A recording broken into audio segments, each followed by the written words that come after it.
$100 pho, and it's all right here.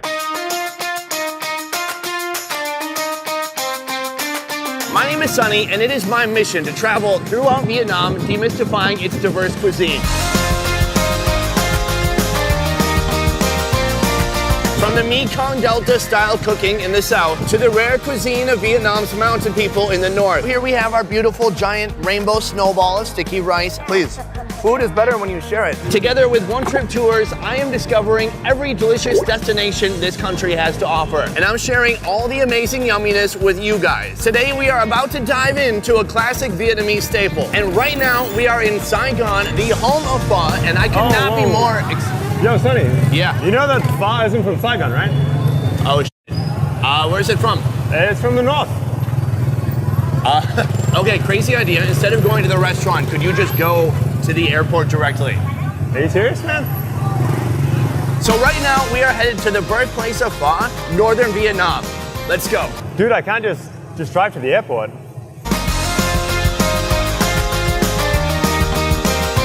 You're gonna find the best original pho.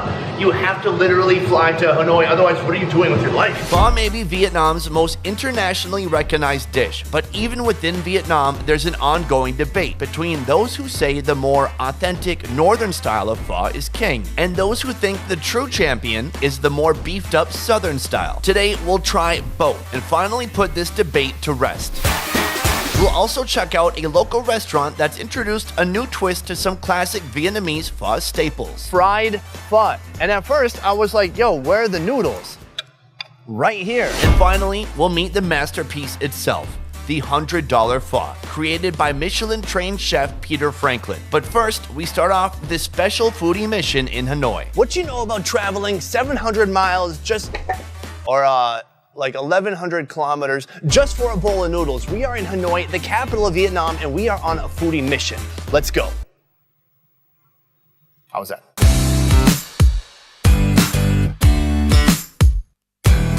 Right now we are standing in front of one of the longest standing pho establishments in Hanoi. This place has been here for over 70 years, making it basically a museum of soup. But what's cool about this museum is you get to eat the artifacts. Let's go. Crazy busy, massive line here. Oh my God, look at this. This is crazy. I think we picked the right spot. This restaurant is one of the longest standing pho establishments in Hanoi. For over 60 years, they've maintained their traditional pho recipe and their traditional serving style, meaning if you want a hot bowl of yum, you're gonna have to wait in line like everyone else. You've eaten here before? I tend to come up here whenever I come to Hanoi. To me, this is kind of the quintessential Hanoian pho. Okay. And definitely. Do you have the credentials to even say something like that? I mean, White guy. This lady here is different cuts of meat. This is the noodle bro. And then this is the broth man. And they have a couple of giant steaming cauldrons of broth. Ask anyone and they will tell you broth is the heart and soul of pho. The broth, that's kind of like the heart and soul of pho, particularly the northern version, which they pay a lot of attention to. The broth is generally made by simmering beef bones, charred onion, charred ginger, and spices, though ingredients vary depending on the region and vendor. I thought 100,000. I got it. There we go. Wow, thanks for treating me. You made me feel like a special lady. You're only gonna find a few of the cuts here. Like you'll notice there's only 3 options on the menu here. Today, our northern style bowl of pho will be served with a slightly thicker pho noodle, a flavor-packed bone broth, beef brisket, and rare beef that's been blanched in piping hot broth. Slams it in the broth real quick. So it starts out raw. Yeah. And they're just gonna plonk it, and the broth is so hot, it's gonna cook in seconds. Is that ours? Oh no, that's not ours. Then topped with scallions, pepper, and a light smattering of fresh herbs. Wow. This looks amazing. I'm so hungry. So is this a pretty common breakfast? For Vietnamese people, yes. Well, hold on, are you even Vietnamese? Let me ask the camera guy. Kai, is this a common breakfast? Yes. Okay, we have confirmation. All of the best spots you'll find, the ones that the locals eat, the religious establishments, they're all breakfast only. We're essentially saying this place is gonna be our symbol of the north, and then we'll find a place that'll be the symbol for the south. In the south, you get a huge basket of herbs on the table, and here they're like, we're not gonna mess around with that. We'll just put them in there for you. Yeah. Which I like, actually. I'm so gung-ho about like getting the food and eating it immediately. Here they've just like made it simple for you. Much less of the, I don't know, build your own adventure than Saigon. There's not even any lime. Oh, the meat looks absolutely delicious. So I read a lot about pho in the north, and I thought there would be less meat.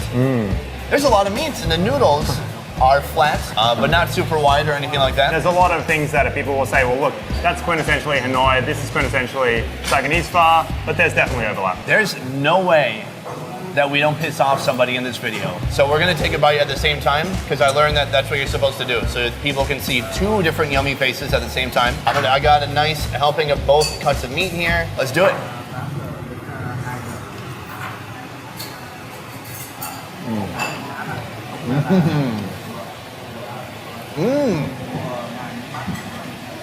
That's really good. Yeah. The stock, instead of being really sweet, it's really beefy. Yeah. It's super beefy. There's way less sweetness to it. It's very noticeable. One of the things that distinguishes Southern pho is the sweetness. And we just have less herbs going on. So, we don't have all that basil adding in flavor and the soy leaf. This is just more of a, one direction. It's a concentrated thing. Actually, I really like the meaty flavor. Yeah. Oh. I find this really fascinating, and I'm happy because I didn't think it would be such a variation. There's a lot less salt, but there's still plenty of flavor. It's almost like a completely different dish, though. It really is night and day. I thought I could come out of this easily saying, okay, north is better or south is better, but they just feel a lot different. I kind of like the non-sweeter broth. It's really meaty, it's beefy, there's a lot of fat in this broth. I might be leaning towards north. Oh man, don't do it. Are you south? I think I am. I think I'm a south guy. A little bit of meat, a little bit of nudes. That was tremendous. Now that we've had pho in the north, we're gonna fly to Saigon to figure out what pho in the south is all about. The pho that many Westerners have come to know and love is actually beef pho, known as pho bo. But really, the word pho just refers to the white rice noodle. In fact, pho has many incarnations throughout Vietnam. Northwestern Vietnam's Lao Cai province is home to the red noodle pho, getting its color from the special rice used in its creation. From here, I can see it looks like the traditional pho noodle, but it's kind of pink or red. There's a big black sausage here. Let's try it with that. Yeah, buddy, look at this. This is probably the most unique pho I've ever seen. It is mountain pho. It has the red noodle. It's a little bit more of a pink noodle, but you know what? We can call it red, and we're gonna mix that up a bit. So nice. So let's get a bite with the sausage and the nudes together. Oh yeah, buddy. That is, hands down, one of the best bowls of noodles I've ever tried. The broth is so rich. I mean, it's just like the typical pho noodle, super soft. And then the sausage is just outstanding. When you put it all together, it's dynamite. Pho can be fried or it could even be rolled. And not just with beef either. Chicken pho is hugely popular in the north. In Hanoi, you can even get a dry noodle chicken pho with no broth. I thought pho had to have a broth. It doesn't have to have broth? This one does not have broth. It would be on a separate bowl. That's what I like about dry noodle. They're like, look, we're not gonna leave you hanging. Here's a side bowl of some broth. But instead of beef, they've got chicken. I'm gonna figure this out in my mouth. That's how I deal with confusing situations, okay? I chew on it. Sounds good. To learn more about this dynamic dish, I headed to Ong Ong in Saigon to talk to head chef and founder, Peter Franklin. Ong Ong has a modern take on classic Vietnamese dishes, and later today, we'll get Peter's take on his $100 pho. The debate rages on between Northern pho and Southern pho. Which is the most authentic between these two, and what are the differences? So today, I've come to Ong Ong to interview Peter, the founder and head chef of this restaurant. Peter, Hi, what do you Sonny. think distinguishes Northern pho from Southern pho? The northern, which is more influenced by Chinese cooking, so it's more subtle, more delicate. A lot of things are still being made by hand. You will find pho being cooked by charcoal. The pho noodle is still made by hand, cut by hand. Whereas in the south now, it's a bit more modernized, and they tend to put everything in. Whatever ingredient they have, they will dump it in. So it's bigger, more colorful, more flavor, and so they're completely different products to me. Pho, this new style, we're doing it with a cocktail. So what better way to do that with fajito? A fajito. So we're taking a mojito, classic mojito. And you're pouring in soup broth. So instead of soup broth, we got alcohol. Okay. Oh, thank God. Ang Ang's fajito draws inspiration from the classic mojito, but instead of using mint, they're infusing flavor with several herbs and spices you'd expect to see around any good Southern pho creation. Cinnamon, star anise, salted coriander, and the Asian basil. Kind of like basically making a broth. Instead of using the pho broth, we're using alcohol. As it turns out, my favorite type of broth is actually alcohol, so I couldn't wait to try his new creation. Is that a chili pepper? We haven't opened this one up. Am I too pale? We don't want to really shock you, but okay. So usually you. All right, let's try it out. Okay. Oh. That is nice. Dang, it does capture that essence somehow. Yeah. And it's through the taste and through the smell, because I can smell like the cinnamon. You don't have to taste pho. Sometimes when you just walk around the area where they're making pho, you can smell the beef combined with the cinnamon, the spice, the fish sauce, and all the herbs. So you just kind of follow your nose and you know where the pho shop is going to be. From there, I followed my nose to the rooftop where a couple Ang dishes were waiting for me. This video is all about the complete Vietnamese pho experience, and Peter has treated me to this special meal, and what's so great about it is the camera guy asked me who else is joining me for this scene. This is all for me. Here, a pho taco. Who knew? Over here, we have the pho sao. It is fried pho. And at first, I was like, yo, where are the noodles? Right here. They've actually taken the sheet of steamed rice cake, put 2 layers together and fried it. They fuse together and become crispy like this. That looks amazing. We've got piles of beef, herbs. We've got bean sprouts. We have some bell pepper. I'm gonna put some of the lime on top this time. Second camera, this is a big moment for you. Is he nailing it? Is he nailing it? Oh God, it's a lot of pressure. Second camera right there. Oh, he's got it. He's nailing it. We're doing it. We're doing it. We're making a show. So we have applied the lime, the star of the dish right here. Mmm. Oh, listen to this crunch. Can you hear it? Shut up! We're doing a crunch test. Ah, see? Really crunchy. Anyways, Peter, a few seconds, please. Sorry, I told Peter he couldn't be up here while I was eating so that I could give an honest review. It's really just because I'm an idiot. Okay, it is crunchy, but it has some kind of mushiness to it too, almost like a piece of fried bread would have. And we're gonna mix that with some meat, some different types of plant matter, and let's try it all together. Wow. Most people might say that you could not call this pho, and I disagree. So that's a pretty bold statement. Let's see if anyone's brave enough to comment in the comments about that bold statement. To me, this is also pho. I love the blend, not only flavors, but the textures too. Really rich meat, crunchy fried rice cake, tons of fresh herbs in there. It's always awesome to try the different fusion discoveries Peter comes up with here, but we are back in Saigon for a reason, and that is to discover what is the quintessential pho of the South. Let's go do that right now. And stop, you can stop shooting now. Can you? Why are you still shooting? We're doing a food adventure. This isn't fun anymore. We make fun food videos, Kai. Right now, we are back in Saigon, headed to an amazing pho restaurant where they have been killing it for over 50 years. And my dude, Andrew, how did you find this place? It's right down the road from my house, bro. Oh, it's by where you live. One of the best ways to find the best pho restaurant in your city is to start by your house. Pho Ngao is famous among locals for serving what they call their endless beef bowl, piled high with succulent cuts. Right here, this is not really a building.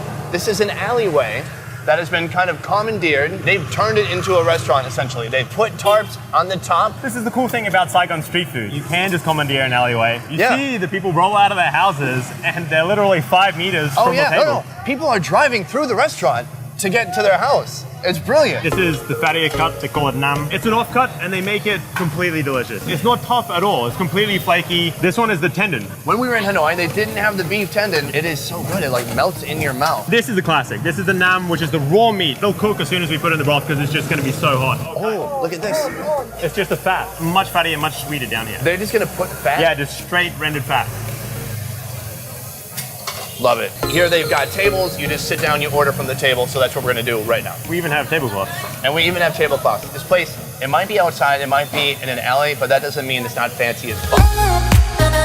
Today, our pho will start out with some blanched pho noodles. Top that with white and green onions, then some cuts of brisket, tendon, and cartilage, followed by freshly blanched rare beef and a splash of rendered beef fat and a little pepper, and whammo, you are ready to take a ride down to Flavor City. Let's just do a quick table tour because we have some differences in the south from the north. We've got the bean sprouts here. They did not have that in the north. We have a bowl of limes. And the biggest thing is they've got a giant basket of herbs. And what herbs are in here, Andrew? Saw leaf, we've got basil, we've got whatever the hell this thing is. I'm always really disappointed when I don't get my giant heaping bowl of herbs. And I am not disappointed. I actually like that in the north, the bowl comes ready to eat and there's no more assembly required. All right, so let's jump into it. Start by putting in some bean sprouts. We'll put in a squeeze of lime. And then pick off your basil leaves and a saw leaf. Let's do some weird one today. You don't know what the weird one is though? Yeah. Okay, cool. Hey, producer Eleanor. Right now, Andrew's asking someone off camera what herb this is. I thought he was a professional Vietnam expert, and right now, it's like he doesn't even know what it is. Right. Oh, did you figure out what it is? This is rau and we have no idea what it is. All right, so let's put some of that in our soup. We're gonna mix it up. This looks absolutely delicious. Fat, slick on the top, like any good oil spill in the Atlantic Ocean. It's just like that, like little rainbows forming on the broth. And that is the tendon right there. Big, juicy, white, kind of translucent. Yeah, it's chewy. It kind of melts in your mouth a little bit. Great texture, big bite. I got that fatty beef in there. Let's go for it.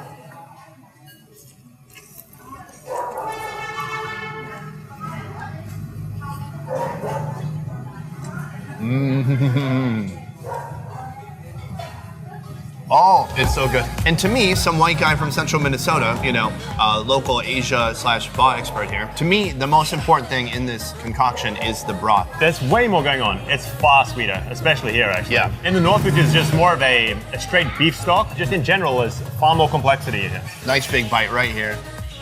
Yummy. The bean sprouts are nice because it's already kind of this carb overload of just tons of noodles. Right. So to break it up with some texture, a little bit of that veg is nice. As much as I like Southern pho, it's a little sweet for me. If I'm getting very picky, I would say the Northern is better. Huh. I mean, man, I don't know what it is. I would completely disagree. I don't even think it's that subjective. What the fuck? This is my show. What? You disagree? Hold on, get back to it. What? Why do you disagree? I mean, I don't think it's that subjective. I think this. Hold on, you say it's not subjective. I can't have that. This is you think this is objectively better? Right. This is like the math of food.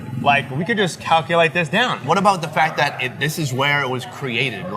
The origin. Do you look at pizza that eventually has pineapple and ham on it, and you're like, that's just better. It's the evolution. Southern pho has evolved into this great creation, this symbol of Vietnamese food, and it's just better. I want to know what you guys think in the comments. What kind of pho do you think is the best between Northern or Southern pho? And right now, we're gonna head to Ong Ong for a clickbait moment of redemption. You saw the thumbnail, $100 pho. How is it possible? That is what you're wondering. That's what I'm wondering too.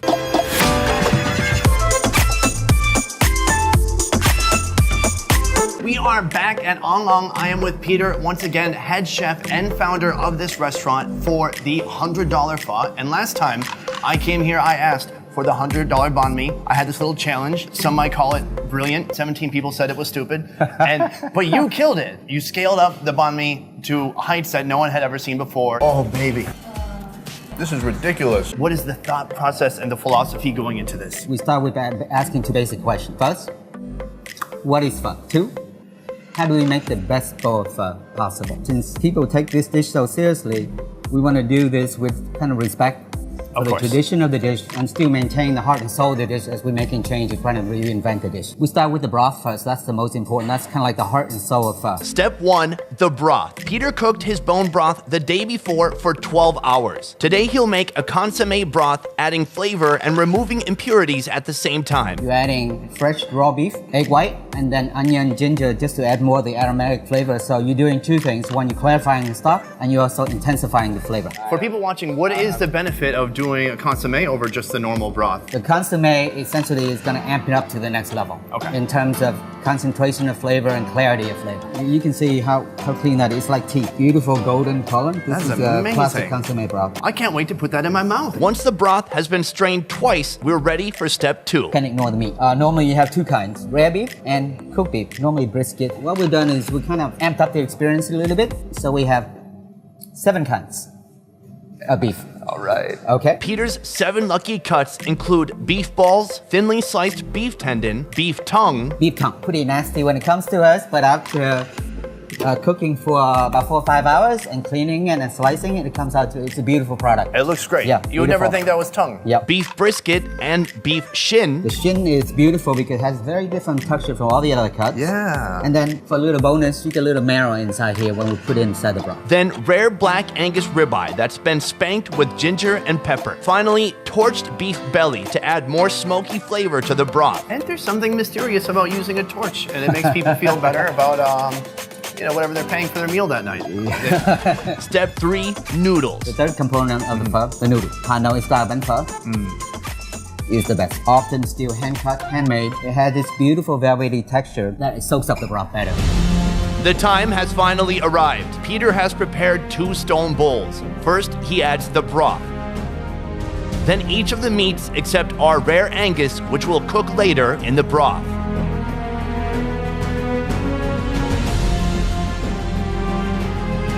The noodles will be served on the side so they don't become mushy.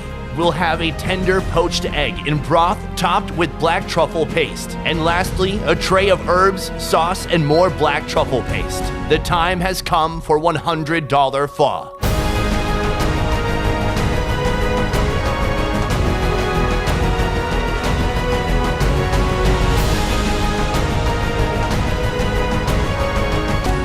$100 pho, and it's all right here. That's gonna be like that clickbait in the beginning. Yeah. We both decided that pho around Vietnam is amazing, and so we wanted to try this, something new. And look, this is nothing against what we tried already. Yeah. Whether it was northern or southern pho, they were both absolutely delicious and amazing experiences, immersive experiences that really made you feel the energy of Vietnam all around you. But we just wanted to try something new here. And Peter has outdone himself with the $100 pho. We've been talking long enough. Let's do this, dig dude. into it. The heart. The true essence, the consommé broth. Let's try it out. It's super hot, dude. Oh. That is packed with flavor. That is crazy. It's got a clean, beefy taste. It's like super beefy, but without being overly fatty. But it still has a lot of that essence there. That's true, There's yeah. still the cinnamon flavor, the star anise. Oh, and it is blazing hot in this stone bowl. Oh my gosh. Have you ever seen a chunk of meat that big? Do we need a knife? No, you just use your teeth. Camera 2, you're good. You got a nice beef shot. Camera 1, good? Yeah. Okay, so here, this is the beef belly. Let's give it a try. You ready? Let's do this. Oh my god. It has the fattiness to it that you usually do get in the pho. Like it's a fattier cut. Yeah. But it's just a heavier taste in general. Load it up. This is my kind of pho. The people who, Right. go, oh, there's too many things in your soup. It's like there's too much meat in your soup. Huh? Oh, This pick it is up. shin. Dude, look at my shin. Look at his shin. Oh, bro. Look at that. Whoa. Oh my god, dude. You got a giant piece of bone marrow right here. Sorry. Right. Anyways, look, the liquid is super hot. It's gonna burn off any germs. It burned my tongue already, so I don't get why he got such a big shin, but whatever, it's cool. All right, let's do it. Shin time. That just fell apart. Falling apart. That was ridiculous. I'm falling apart. We've got the tendon. He has it cut super thin. Yeah. It has all that essence of the fat, but it's still got some firmness to it. This stands out over here. That, We've got the raw Angus beef. He said you kind of just put the beef in the broth, the hot broth, and do a little shabu shabu hot pot action until it's cooked. And look at that, it's already turned brown. This broth is nothing to F with. It is crazy hot. The ginger and the pepper on there? Yeah. Oh. I've never had it quite like that. Should we try putting some nudes in, or do you want to do the poached egg? Poach? What's poaching? You poach eggs, but do not poach like an elephant, for example, right? You can take a quick, close look at camera 2. You can see black truffle paste, okay? The nectar of the super rich. Oh, this is just a one slurper. God. Whoa. Truffle is heavy. Oh wow. Especially that broth. Black truffle makes everything better. It has a slightly kind of astringent quality to it. It's a pure meat feast right now. Let's add in some of these noodles. Oh, look at these. I thought they would be all clumped together. These are beautiful No, noodles. they're fluffy as hell, yeah. We're gonna dump that in here. Let it soak up a bit of the broth. Oh, I'll have what she's having. Those noodles are fantastic. Way more firm, but I'm a fan of a more al dente kind of firm noodle. It's amazing to try all the meat alone, but obviously it's a lot better balance with the pho noodle in there. It's still not really pho without the noodle, right? Yeah. Oh, dude. And so look at this. You can see it here. That's what he's talking about with machine-made versus handmade. And handmade has imperfections. Right. Okay, but they're the kind of imperfections you want. Yeah. Like my face, for example. Look at these hot imperfections. Oh my God, I think I just found the best possible bite. The flame-torched pork belly with some steaming noodles. I think it's beef belly. It might be beef belly. What did I say, pork? Yeah. Yeah, I meant the other animal, the beef one. Oh, Going on smoky flavor. And that smokiness kind of blended into the broth as well. He said, try mixing in this black truffle paste. You're gonna load all that up? I don't know, I guess. Throw in some of these herbs, basil, nice bean sprouts, onion, and mix that all together. I'm gonna try another spoonful of that broth. Oh, right there. Truffle just always feels elegant. So no matter what, I feel like it must be doing something good. Not really a practical breakfast, okay? As far as just a whole experience for dinner and just variety and fun with friends, 100%, 10 out of 10, love it. I wanna say thank you to Peter and Ang so much for making this happen and creating this extravagant, beautiful display with just insane flavors and just something fun and unique to try out. Hopefully, we roast the internet with this one, son. Thank you to One Trip for making all this traveling possible. One Trip is a company putting on tours in Saigon, Hoi An, and Da Nang. I'm talking food tours in Saigon, adventure tours, Gucci Tunnel Tour, the Mekong Delta. It's really the best way to experience the real Vietnam. For more information on One Trip, check out the info box down below. I will see you guys next time. Peace.